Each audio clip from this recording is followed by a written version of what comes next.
Hello and welcome to Kashmir news exclusive on radio Himalaya news. मैं हूं doctor Amjad you Mirza. नाज़रीन, सबसे पहले तो ये जो क्यूआर कोड है ये इसलिए दिया गया है ताकि आप अगर हमारे इस काम से सहमत हैं, अगर आप एग्री करते हैं और अगर आप चाहते हैं कि हम ये काम जारी रखें तो डोनेशन दें, क्योंकि हमारा कोई ज़रिया आमदन नहीं है। हमें कोई बहुत बड़ी न्यूज़ एजेंसी से पैसे नहीं आते या कोई और हमें फंडिंग नहीं है। और अगर ये डोनेशंस ना आई तो कुछ अरसे के बाद ये सिलसिला हमें बंद करना पड़ेगा। ये क्राइसिस है। पिछले 5 साल में हमने कभी भी आपसे उस तरह से डोनेशन नहीं मांगी जिस डेस्परेशन से अब मांग रहे हैं। बहरहाल चलते हैं पाकिस्तानी ऑक्युपाइड जम्मू कश्मीर की ख़बरों की तरफ। नाजरीन, इस वक्त पाकिस्तान की जो कब्ज़े वाला जम्मू कश्मीर है, वहाँ की जो आज़ाद कश्मीर गवर्नमेंट के इंफॉर्मेशन मिनिस्टर हैं, कल भी उनका मैंने आपको बताया था, उनका जो स्टेटमेंट आया था, और आज जो उनका स्टेटमेंट है वो ये है कि आज़ाद कश्मीर को एक इस्लामी रियासत बनाया जाएगा। यानी कि इसका मतलब ये है कि पाकिस्तानी कब्ज़े वाले जम्मू कश्मीर के जो वज़ीर इत्तलात हैं उन्होंने ये फ़ैसला कर लिया है, या उनकी सरकार ने यह फ़ैसला कर लिया है कि आज़ाद कश्मीर को मुकम्मल तौर पर इस्लामाइज़ किया जाएगा। इस्लामी निज़ाम जो है वहाँ नाफिज करने के लिए ज़मीनी तैयारियाँ की जाएंगी, फंडामेंटल चेंजेस लाई जाएंगी और वहाँ पे एक इस्लामी रियासत कायम होगी, जिसका दूसरे अल्फाज में मतलब ये है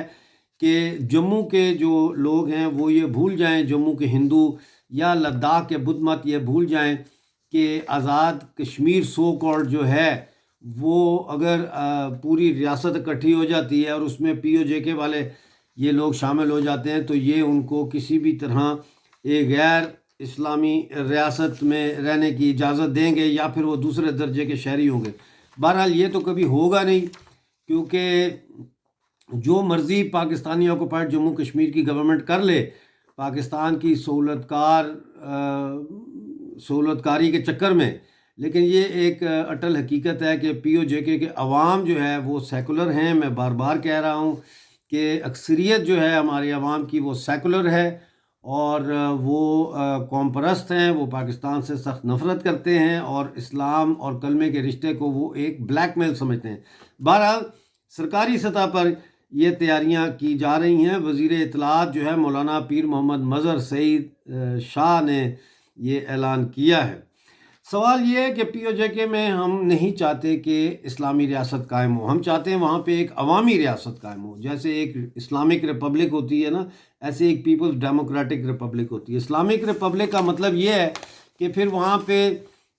इस्लाम के नाम पे जो है वो कानून नाफिज किए जाएं, इस्लाम के नाम पे जो है वो एक ख़ास तबके का गलबा जो है वो कायम किया जाए उस खित्ते के ऊपर। जबकि अवामी जमहूरी रियासत जो है उसका मतलब ये है कि वो रियासत जो होती है फिर अवाम की फलाह बहबूद के लिए, अवाम के लिए होती है। उसका हर जो पहलू है वो अवाम को फ़ायदा पहुँचाने से इबारत होता है। तो इसलिए इस्लामी रियासत को तो मैं ज़ाती तौर पर भी बिल्कुल नो कहता हूँ, और किसी कीमत पे मैं समझता हूँ कि किसी भी दुनिया के हिस्से में मज़हब के नाम पे रियासत नहीं होनी चाहिए, बल्कि अवाम के नाम पर होनी चाहिए और अवाम के लिए ही होनी चाहिए। अब इस इस्लामी रियासत बनाने के लिए जो है वो ग्राउंड वर्क एक अरसे से जारी है, और अगर आप मुझे फॉलो कर रहे हैं तो आपको मैंने बताया होगा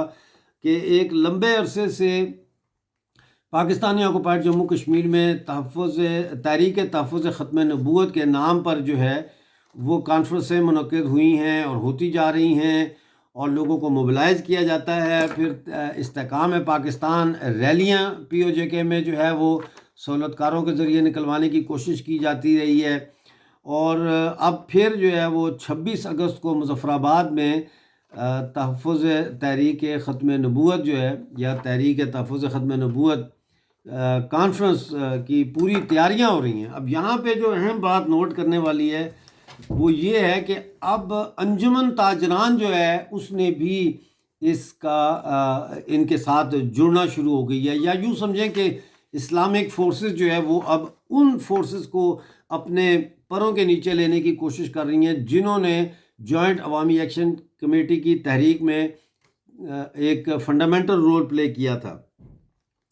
और 26 تاریخ کو یہ جو کانفرنس ہونے جا رہی ہے، تو اسی کے حوالے سے تحریک تحفظ ختم نبوت نے انجمن تاجران کی احتجاجی کال کی حمایت کا اعلان کر دیا ہے۔ یعنی انہوں نے کہا جی ہم تاجروں کے حمایت کا اعلان کرتے ہیں، بلکہ آج بعد نماز جمعہ جو انجمن تاجران کے مظاہرے طے ہوئے ہیں پورے پی او جے کے میں، اس میں تحفظ تحریک ختم نبوت والے شامل ہوں گے، یعنی اسلامک فورسز شامل ہو رہی ہیں۔ اور یہ جو مظاہرے ہو رہے ہیں یہ سپریم کورٹ پاکستان کے فیصلے کے خلاف ہو رہے ہیں، جس میں یہ کہا گیا ہے کہ ہر شہری جو ہے اس کو برابری کے حقوق حاصل ہوں گے۔ تو وہ سوال اٹھا رہے ہیں کہ جی احمدی تو کافر ہیں، ان کو کیسے برابری کے حقوق مل سکتے ہیں، ایکسیٹرا ایکسیٹرا، اور وہ بہت وہاں پہ اس کو ایکسپلائٹ کیا جا رہا ہے کمیونل بیسس پہ۔ لیکن یہاں پہ جو بات سمجھنے والی ہے وہ یہ ہے کہ جیسے میں پچھلے 9-10 مہینے سے یہ کہتا رہا ہوں کہ یہ جو جوائنٹ عوامی ایکشن کمیٹی کی تحریک ہے یہ اکنامک ڈیمانڈز کے ارد گرد چل رہی ہے، اس کا پولیٹیکل پروگرام نہیں ہے، اور اس کو پولیٹیکل پروگرام دینا چاہیے، اور وہ پولیٹیکل پروگرام نہیں دیا گیا۔ اور وہ پولیٹیکل پروگرام جو ہے وہ کیا تھا؟ وہ پولیٹیکل پروگرام آزادی کا پروگرام تھا۔ وہ پولیٹیکل ایک پروگرام ایک بولڈ پولیٹیکل پروگرام تھا، یعنی کہ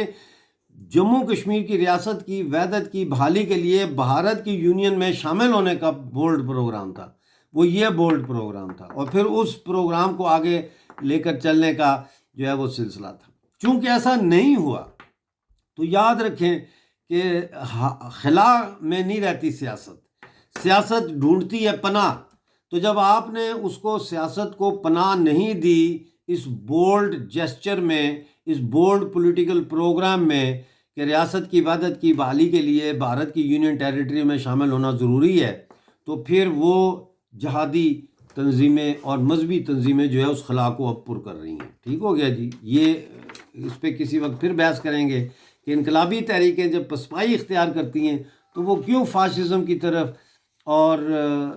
کاؤنٹر ریولوشنری ریاکشن کی طرف جاتی ہیں، اس پہ پھر کسی دفعہ بات کریں گے۔ پاکستان میں ناظرین جماعت اسلامی نے 28 اگست کو ملک گیر ہڑتال کی کال دے دی ہے،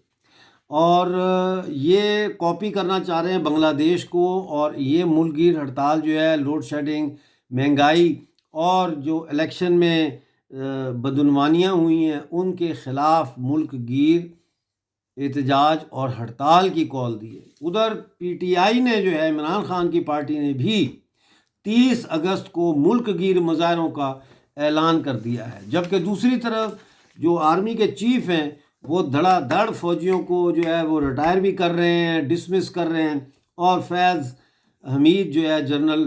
سابق D G I S I, اس کو گرفتار کر کے اس کے خلاف کیسز چل رہے ہیں۔ اب سننے میں آ رہا ہے کہ قاضی فائز عیسیٰ صاحب بھی جو ہے وہ اس کی لپیٹ میں آئیں گے۔ دیکھتے ہیں آگے آنے والے دنوں میں کیا ہوتا ہے۔ جو بھی ہو رہا ہے پاکستان میں اس کے اثرات لازماً پاکستانی آکوپائڈ جموں کشمیر پر پڑیں گے۔ پاکستانی آکوپائڈ جموں کشمیر میں اگر یہ کہہ دوں کہ اس وقت جو کام کیا گیا تھا پچھلے 8-10 مہینے میں، یا بلکہ میں کہوں گا کہ 2019 اگست کے بعد سے جو کام شروع کیا گیا تھا پاکستانی آکوپائڈ جموں کشمیر میں، اور پھر وہ جو جوائنٹ عوامی ایکشن کمیٹی کی تحریک کی شکل میں اس سال 2024 میں مئی کے مہینے میں ہمیں دیکھنے میں آیا، وہ انقلابی لمحات جو ہے وہ ضائع ہو گئے ہیں لمحوں کی خطا کی وجہ سے۔ اور اب دیکھنا یہ ہے کہ کیا اس کو ریورس کیا جا سکتا ہے، کیا یہ جو ہم نے کھو دیا ہے موقع انقلاب کا، یا یہ جو موقع ہم نے ضائع کر دیا ہے پاکستان سے آزادی کا، اس موقع کو دوبارہ قائم کیا جا سکتا ہے۔ یہ تو آنے والا وقت ہی بتائے گا، لیکن اس وقت صورتحال جو ہے بے شک یہ ضرور ہے کہ ہم جو ڈیموکریٹک فورسز ہیں ان کو شکست ہو گئی ہے، وہ ہار گئی ہیں، لیکن اس کے ساتھ ساتھ جو ہے وہ احتجاجی تحریکیں چل رہی ہیں، جیسے عوامی ایکشن کمیٹی عباس پور والے جو ہیں وہ 23 سے لے کے تو 26 تک ہڑتال کر رہے ہیں، سڑکیں بلاک کر رہے ہیں۔ تو اس طرح سے پاکٹس میں جو ہے اب وہ جو ایک یونیفائڈ موومنٹ تھی وہ دوبارہ اب ٹکڑوں میں تقسیم ہو گئی ہے، اور وہ ٹکڑے جو ہے دیکھتے ہیں کہ ان ٹکڑوں کی کیا افادیت ہے، وہ کس طرح سے دوبارہ اس موومنٹ کو ری بلڈ کر سکتے ہیں یا نہیں کر سکتے ہیں، یہ تو آنے والا وقت ہی بتائے گا۔ بہرحال دیکھتے رہیے ریڈیو ہمالیہ نیوز پہ، کشمیر نیوز ایکسکلوسیو۔ ملتے ہیں اگلی ویڈیو میں، اس وقت تک کے لیے مجھے اجازت دیجیے۔